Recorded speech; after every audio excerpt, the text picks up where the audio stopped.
পাঁশকুড়ায় মৃত নাবালকের পরিবারের সাথে সাক্ষাৎ করলেন প্রদেশ কংগ্রেস সভাপতি। প্রশ্ন তুললেন পুলিশের ভূমিকা নিয়ে। পাঁশকুড়ার গোসাইবের গ্রামের বছর 12 কৃষ্ণেন্দু চোর অপবাদে আত্মঘাতী হয়। আজ তার বাড়িতে পৌঁছল প্রদেশ কংগ্রেস সভাপতি শুভঙ্কর সরকার।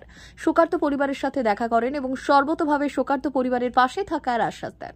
শুভঙ্কর সরকার বললেন, নাবালকের পরিবার অভিযোগ করতে যেতে পারছেন না, কেননা তারা অসুস্থ মানসিকভাবে ভেঙে পড়েছে। কিন্তু এখানে আইসি লোক পাঠিয়ে কেস লিখিয়ে নিয়ে যেতে পারতেন। একটা পরিবার তার সন্তান হারালো, কিন্তু তাদের পারলৌকিক ক্রিয়াকর্ম করতে দেওয়া হয়নি। আমি অ্যাডিশনাল এসপি কে জানিয়েছি, পরিবারের তরফে কমপ্লেন করা হলে উনি ব্যবস্থা নেবেন জানিয়েছেন। তবে প্রদেশ কংগ্রেস সভাপতি পুলিশের বিরুদ্ধে বড় অভিযোগ তোলেন। নাবালকের পরিবারের পাশে যারা দাঁড়াতে চাইছেন, পুলিশ তাদের অ্যারেস্ট করছে। এমনকি অ্যারেস্ট হওয়া পরিবারের লোকজন অযথা পুলিশের হয়রানির অভিযোগ জানান শুভঙ্করের কাছে। সেখানে মানুষদের জন্যই তো ছুটছি না, ওদের জন্য আমরা আবার একটা বুকে ধরে বেঁধে গেলেন, আমরা নিজেরাই শেষ হয়ে গেলাম।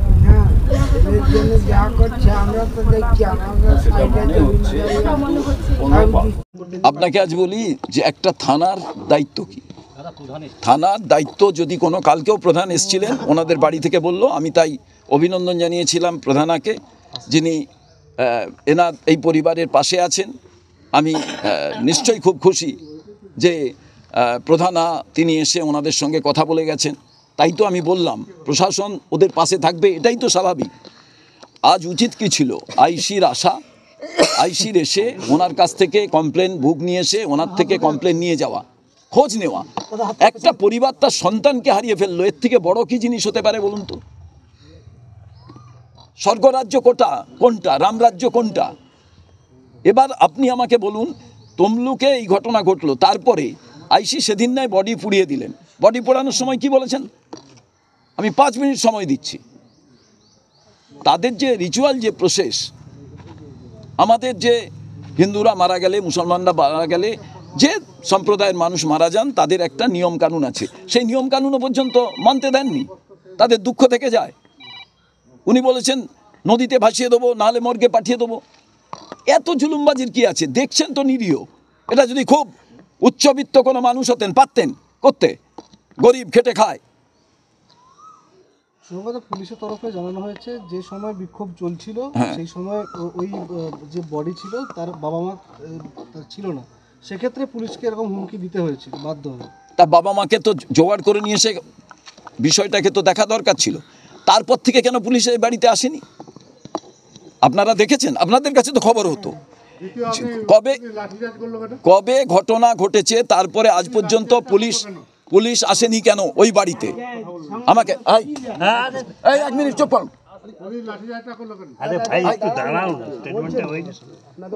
এইবার আপনাদের আজকে আমি আজ একটা জিনিস জানছি, পুলিশ তো চাঁদ থেকে আসেনি, মঙ্গল গ্রহ থেকে আসেনি। পুলিশ তো কারোর শত্রু নয়। পুলিশ তো এলাকার আইন শৃঙ্খলার যদি অবনতি হয়, দুই তরফকে ঠিক করবে। এই গ্রামে গঞ্জে মানুষ কি এতটাই হচ্ছে আইন শৃঙ্খলা মানে না, যে পুলিশ সেই সময় যে বিক্ষোভ হয়েছিল তাকে কন্ট্রোল করেছে? তারপরে ঠিক আছে, ওনাদের বডি দাহ করার জন্য এসব বলার প্রয়োজন ছিল, বলেছেন, কিন্তু তারপরেও তো একটা ইনভেস্টিগেশন প্রয়োজন। ওনারা বলবেন আমরা করছি, তার পরিবারের কাছেই তো আসেননি। তারা কমপ্লেন করতে চান কি না সেটাই তো জানতে চাননি। ওরা যদি বলতেন না আমরা কমপ্লেন করতে চাই না, আলাদা প্রশ্ন ছিল। পুলিশের দায়িত্ব ছিল না এলাকায়? প্রশাসনের তো প্রথম কিছু হলে আমরা থানাকেই ভাবি, বলুন আপনারা। তাই থানার তো সেদিনের যে ভূমিকা ছিল, ঠিক আছে, যারা বিক্ষোভ করছিলেন তাদের ন্যায় পুলিশ মেজাজ দেখাবেন। যে তার ছেলেকে হারিয়ে ফেললো, সেই বাবা মা, তার সঙ্গে মানবিক ব্যবহার করবেন না? আমি বুঝতাম মানবিক ব্যবহার করার জন্য যে পরে 2 বার পুলিশ এখানে এসছেন। কি কাজ করেন যে প্রচুর কাজ, তাই তিনি আসতে পারেননি। আমি রাজীব কুমার সাহেবকে বলবো, ডিজিকে, যে আপনার থানার আইসি মানুষ মরে যাওয়ার পর এই রকম অঘটন ঘটলে তারপরেও তিনি আসার সময় পান না। আমি এসপি সাহেবকে জিজ্ঞেস করব যে প্রচুর ইনসিডেন্ট, যে কারণে তিনি আসতে পারেননি, বলতে পারেননি, আলাদা রকম বিষয়। আমি তো আমার দেখুন, প্রথম একটা জিনিস, বাবা মা, ছেলেটির বাবা বলছেন তার মা অসুস্থ, আজকে আপনারা এসছেন তাই জোর করে ধরে নিয়ে এসছে। আমাদের থেকে আপনারাই তো বেশি ভালো করে জানেন, নিউজ তো আপনারাই করেছেন। এ চ্যানেল নাহলে ও চ্যানেল, নাহলে ও পত্রিকা, নাহলে ও পত্রিকা, আপনারাই তো করেছেন, সারা বাংলা এটা জেনেছে। তো আপনারা যেটা করতে পারেন থানার সেটা জানে না বলা যায় হয়। আমি শুধু মনে করি যে এই ঘটনা সমাজের প্রত্যেকটি মানুষকে যে শিক্ষা দিয়েছে সেই শিক্ষা থেকে মানুষের আগামী দিনে চলা উচিত। এই ঘটনা তো আপনার বাড়িতে, ওর বাড়িতে, তার বাড়িতে ঘটতে পারত। কি ভয়ঙ্কর ঘটনা আপনি ভাবুন। নিয়ে যান ওনাকে। আমি শুধু আপনাদের কাছে আবেদন এইটুকু করতে চাই যে আপনাদের মাধ্যম দিয়ে খবর প্রচারিত হলে থানার আইসি মহাশয় তিনি এসে ওদের সঙ্গে কথা বলুন। এখানে তো কেউ কারু শত্রু নয়, কিন্তু যে ঘটনাটা ঘটলো এটা তো আমরা কেউই চাই না এরকম ঘটনা ঘটুক। কে দোষী কে নির্দোষ ইনভেস্টিগেশন ছাড়া তো বোঝা যায় না। দাদা, মা বাসন্তী হোটেল অ্যান্ড রেস্টুরেন্ট, উত্তাপন, নারায়ণগড়, পশ্চিম মেদিনীপুর। আমাদের এখানে সকাল, দুপুর ও রাত্রিকালীন আহারের সুব্যবস্থা রয়েছে। সকালের টিফিনে পাবেন স্ন্যাক্স, পরোটা, আলুর পরোটা, মিক্সড পরোটা, মুলি পরোটা। দুপুরে খাবারে পাবেন সবজি ভাত, খাসি ও মুরগির মাংস, ইলিশ মাছের ভাপা, ভেটকির তেল ঝাল, চিংড়ির মালাইকারি, কাতলা মাছের ভাপা, এছাড়াও মশালা কোল্ড ড্রিঙ্কস, আইসক্রিম। রাতের খাবারে পেয়ে যাবেন তাওয়া রুটি, তন্দুরি রুটি, তড়কা, চিকেন তন্দুরি, চানা মশালা, চিকেন বাটার মশালা প্রভৃতি। সুলভ মূল্যে পরিচ্ছন্ন খাবারের একটাই ঠিকানা, মা বাসন্তী হোটেল অ্যান্ড রেস্টুরেন্ট, উত্তাপন, নারায়ণগড়, পশ্চিম মেদিনীপুর। বিশেষ দ্রষ্টব্য, আমাদের এখানে সকল অনুষ্ঠানের খাবারের অর্ডার নেওয়া হয়।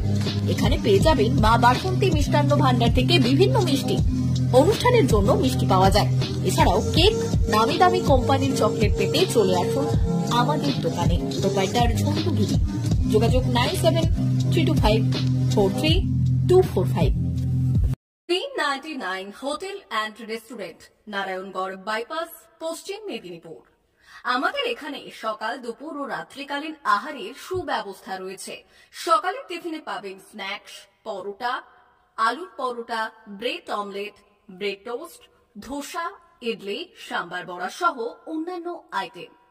দুপুরের খাবারে পাবেন ভেজ ও নন ভেজ আইটেম, লাউ চিংড়ি, চিংড়ি মালাইকারি ও ইলিশের নানান পদ, ভাত, খাসি ও মুরগির মাংস।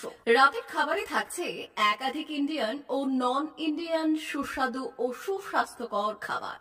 সুলভ মূল্যে ও পরিচ্ছন্ন খাবারের একটাই ঠিকানা, P99 hotel and restaurant, Narayangarh bypass, Narayangarh, পশ্চিম মেদিনীপুর। বিশেষ দ্রষ্টব্য, আমাদের এখানে সকল অনুষ্ঠানে খাবারের অর্ডার নেওয়া হয়।